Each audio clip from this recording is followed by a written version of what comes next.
Welcome to Chapter 8, Network Infrastructure and Troubleshooting.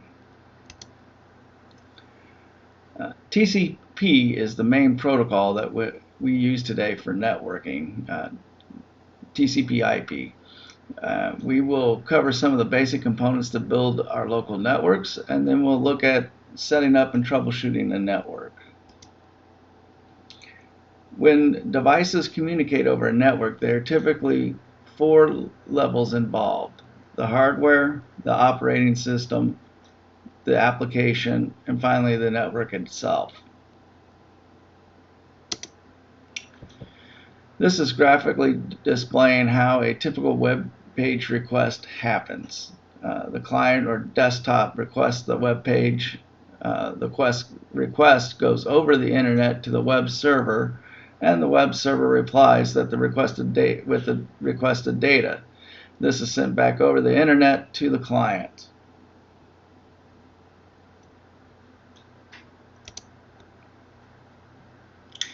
In order for 2 devices to communicate, they must use the same protocol. Think of it this way: they both need to speak the same language.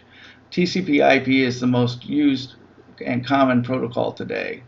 The TCP/IP model breaks up the communication into different layers, so it makes it easier to discuss and program and create devices for. The operating system uses 3 of these layers: the internet, transport, and application layers. This depicts a 4-layer TCP/IP model, which has technically been replaced with a 5-layer model. The 5-layer just breaks up the link layer into 2 layers: the physical layer and the link layer. Otherwise, you still have the internet, transport, and application layer. And this becomes important when we talk about the OSI model, which is a much older model. It has 7 layers, but it's easier to look at the TCP/IP model, but using the 5-layer. Once again, here's the model, but once again, it's been replaced by a 5-layer model. Layer 1 is broken up into 2 layers. The physical layer is now layer 1, and the data link layer is layer 2. The internet layer is layer 3, and then the transport layer, layer 4, and then application layer, layer 5. This maps better with the OSI model, the 7-layer model, right? It's an older model. It has 7 layers. It basically breaks up the application layer into 3 layers. But when we use the 5-layer TCP/IP model, it does work better because our layer 3, the internet layer and network layer, matches on the TCP/IP model and the OSI model. And that'll become important when you know that routers are considered a layer 3 device and switches are considered a layer 2 device. And so that's why we really now use a layer a 5-layer model for the TCP/IP, so that the internet layer is a layer 3 and the link layer is a layer 2. So the link layer is where switches work. Layer 3 is the internet layer, and that's where routers work. Just add a physical layer and then adjust all the numbers. This is showing a MAC address, the physical address, right? That is the address that is burnt into every network card. It's unique for that network card. It is also what switches use at the layer 2 to determine where to send packets and how to get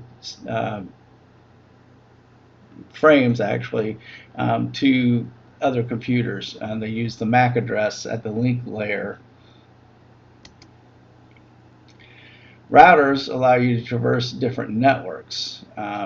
Routers can determine if an IP address is on their network, and if it's not, they will route the request to another router so that the request will eventually wind up where it is needed. Routers use IP addresses to determine how to handle the packets. This is working at a layer 3 of the 5-layer TCP/IP model and layer 3 of the OSI models. Thus, the routers are said to be layer 3 devices.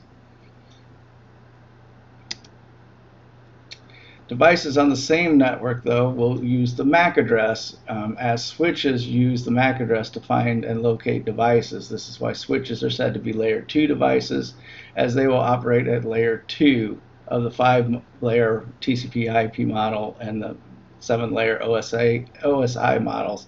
They work at layer 2, and they're said to be layer 2 devices. And they communicate using the MAC address. Switches use the MAC addresses for within the same network.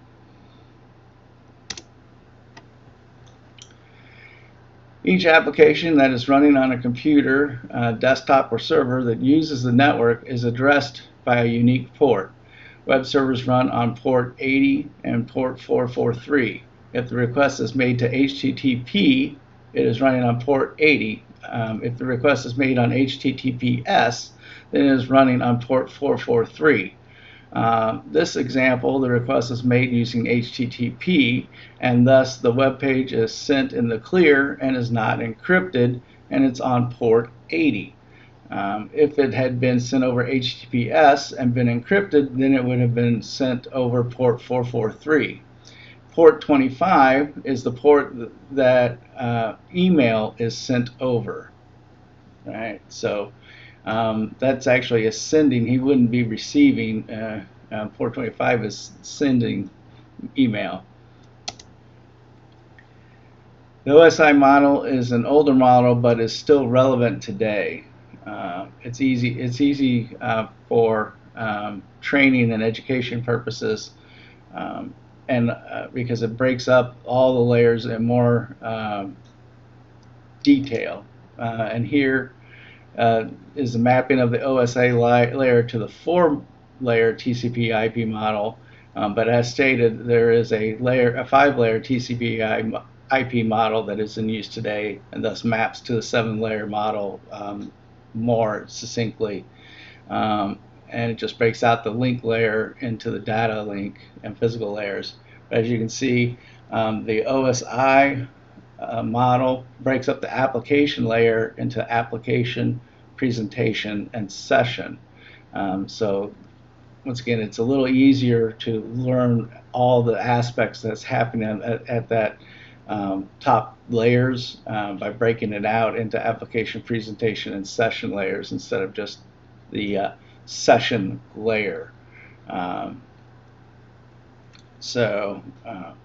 That's why an OSI model is still a very effective model today.